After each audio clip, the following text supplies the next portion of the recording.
right, fire away. Like when did Jermaine get hurt and what is he dealing with? It might have been during the game, some swelling, and so it'll be day to day. He'll do some rehab work on the rehab field today, which will be inside, so that'll be outside.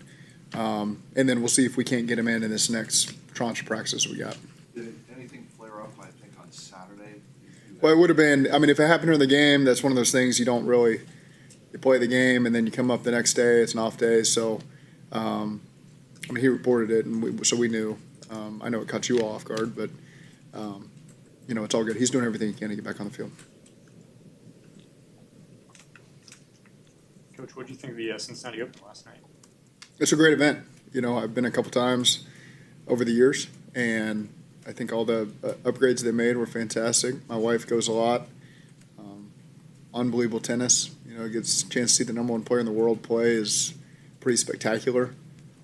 Some of the serves by him and the opponent that went to UK almost hit us, you know, on some of the faults that almost got up in the stands. So that would have been exciting if one had caught BJ back there behind me. I was kind of pulling for that, so that was kind of a side thing going on because he kept saying he could return some of those serves pre-match, and then post-match I'm sure he still maintains that. But, man, I would pay great money to watch that. BJ out there return the serves from center. You guys are trying to tweak schemes in the run game and your offense over the course of the offseason. How challenging is your guys' tight end room to figure out how to use? Is it more challenging because of Gesicki and Hudson are so different than Sample and Grandy, and you have these very different types of tight ends and not as many guys that do everything? How challenging was that, and how did you kind of approach that process? I don't think it's challenging is not the word I would use. You know, it's we've had a lot of these guys over the years now, so we've gotten comfortable with what our offensive identity is and how we utilize guys to their strengths, and also understanding, trying to cover up tendencies where we can to make sure it's not always, you know, obvious the direction you're headed. I think it's not unique to tight end rooms across the league. I think we've been fortunate that we've got real weapons in the pass game in there that not everybody has. And I also think Drew Sample's arguably the top point of attack blocker and protector in football. You know, I wouldn't trade him out for anybody in that regard. So we got a really good blend of guys, and it's just up to us to continue to be creative in how we utilize them and how we combine them when they're both in there. 2 or 3 are in there. When just one's in there, what are we doing? So it's been fun. It hasn't. I wouldn't say challenge. It's been really fun to find ways to utilize a lot of guys who continue to earn opportunity. There's guys in that room that a lot of them are earning opportunity, and we're trying to find ways to utilize that. How do you not tip tendencies when, you know, everybody knows, like, Mike is, you know, I think Yeah. protected like 11 plays last year, but, like, I mean, how do you try to do, like, how can you do There's going to be percentage tendencies, no doubt. But again, if you can find ways to get up to that 20% where it casts out, then you can't just hone it. You don't want anything to be 100%. That's what you don't want. But when everything's that 10 to 20%, then there's got to be that doubt in your mind. There's also times we lean into it and we say, we're throwing the ball. Here we go. So that doesn't, you know, those are just ways we continue to try to be efficient, explosive, and those tight ends have been a big part of why we've been able to do that because of the roles that they all play. Al talked about when he got here, he didn't want to just plop in a defense and say, this is what you're doing. How have you seen the collaboration of the whole defensive coaching staff impact what this is becoming? Every second of every day. I don't know what the word is I was trying to grab there, but continuous. I mean, those guys are always together, always meeting, always talking, always evolving, always problem solving, trying to utilize our personnel in the best possible way, try to find solutions against the offense they're going against, future offenses they're going to face. So I think they've done a great job with the collaboration in that room of just every single day trying to make sure our defense improves and gets better and problem solves and give those guys tools to be able to solve problems on the field themselves. Al's really been big into that, and those guys have done a good job utilizing that. So it's been really fun for me to watch just the work that they have put in because it's been tireless work since February to get this thing right, and I'm excited about the direction we're headed. Having a staff with so many different backgrounds, what does that do? It's good because guys have all run into different sets of problems and ways to solve them and things that are good against this offense and this player. And So it's a lot of good conversation. Al's the decision maker. You know, obviously you can take all the ideas in the world, but at some point you got to say, here's what we're doing. And Al's been great at that. But he's also been great at empowering those guys and giving them the opportunity to speak and show what they know, because it's a really solid room from top to bottom. I mean, you know, all the guys with the experience in that room and you know, our guys who do more of the quality control work, Mike Moon and Ronnie Regula, those are outstanding football coaches. They have tremendous futures, and Al lets them get up there and present in front of the team and do all this stuff. So it's a really exciting room that, you know, I'm excited to watch them work together as the season progresses. You never want to show too much in the preseason, obviously. Said it after the game on Thursday, but when you have a new defense, you have a new coordinator, how are you evaluating what this defense is capable of before the bullets start flying? Yeah, we just mental errors. We look at technique. We look at, you know, none of that stuff changes.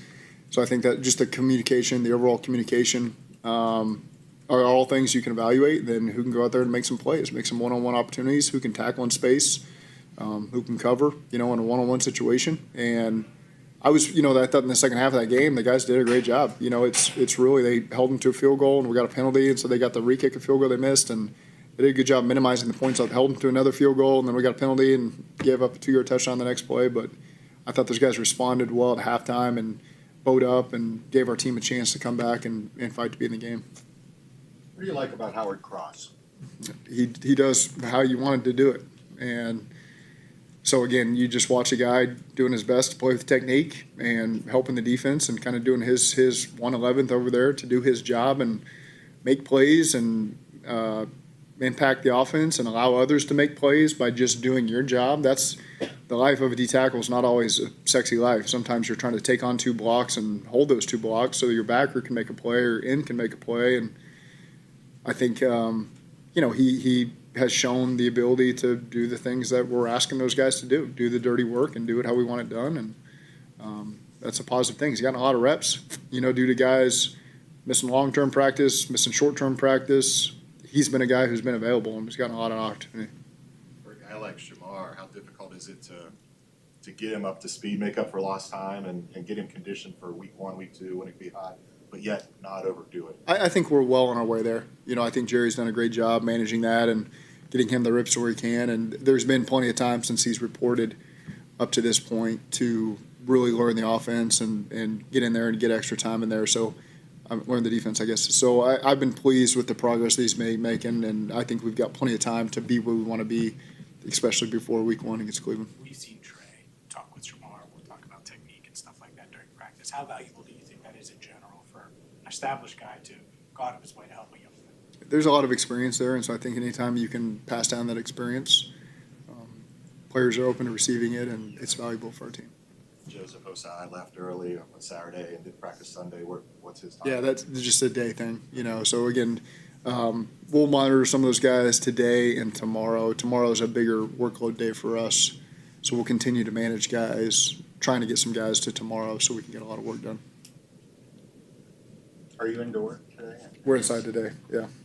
Any particular reason? This week's a long stretch for us, and so initially when I looked, it was like 93 degrees, and I think it's backed off a little bit. But tomorrow's a big work day for us. I want to get great work outside. Today is some 2-minute stuff, so I'll be clean, great energy inside, and then tomorrow we'll move back out there. You all had guys that were prominent over the years kind of miss chunks of training camp while they're dealing with various things, maybe with the business side of things. How have y'all as a coaching staff made sure that they kind of are integrated as quickly as possible once they're ready to get on the field? It's all different. We're certainly not the only team that deals with this.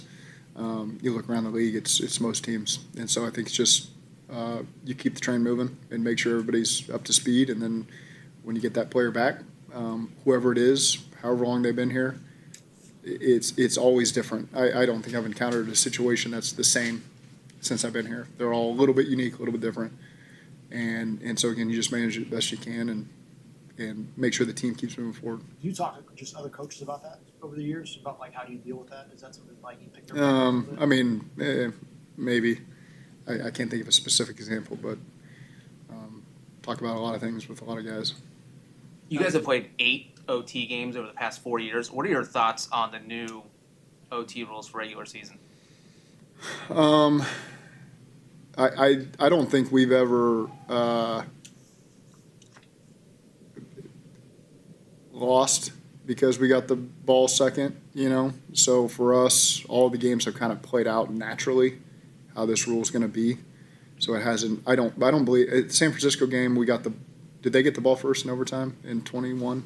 You got it first. We got it first, and then and then they went down and scored the touchdown. So that was the only one that was kind of lingering in my mind. But everything else, I think, has played out how this will play out. So you won't change much for your philosophy? There would not be much that would change with my philosophy now. How is Mike Gesicki handling his rehab, and when do you expect him to be back out? Good. We're just being patient with him. You know, he's a guy that I want to make sure he's full speed before he gets back out there, not to push it too fast. So there's nothing I'm concerned about, and we'll continue just to monitor this week. And how about BJ? Same thing. BJ will start working back in some individual stuff today. But again, another pro that I'm not concerned about the timeline there. Coach Michael Thomas, I saw him earlier today. And Oh, he yeah. talked about a consummate professional and player. Thanks for the reminder that he's here. Yeah, I forgot. Your thoughts about him? Mike's one of the all-time great guys, you know, and my first memory of Mike, whether I've shared it in this room or not, was we poached him off the practice squad from San Fran to Miami in 2013. And I think he got there on a Thursday. We played New England on a Sunday. We were making a playoff push, and he got thrust in the game in 2-minute drill at the end of the game against Tom Brady and picked it off in the end zone. And I remember it would have been like Lou and Blue Adams, I think, were just yelling the calls to him from the sideline to the field because he didn't know him. He had just gotten there 2 days earlier, wasn't expecting to play in the game, and you want to really create some positive juice for yourself in an organization. Show up on a Thursday and pick off the greatest quarterback on a Sunday and give your team a playoff hope with 2 games left. That's a great way to introduce yourself to the building. So I didn't know who he was while he was out there on the field, but everybody knew who he was the next day as he was parading through the hallways and everyone's high-fiving him and giving him hugs. And so I always liked Mike Thomas. Those who have been around him, he's always a positive. You know what you're getting every single day from Mike, which we've always preached to our guys. Be the same guy every day, so everybody knows what the expectation is. And so it's not shocking that he's still involved in football and still making an impact on people. And it's always a good time to see Michael Thomas back in the building.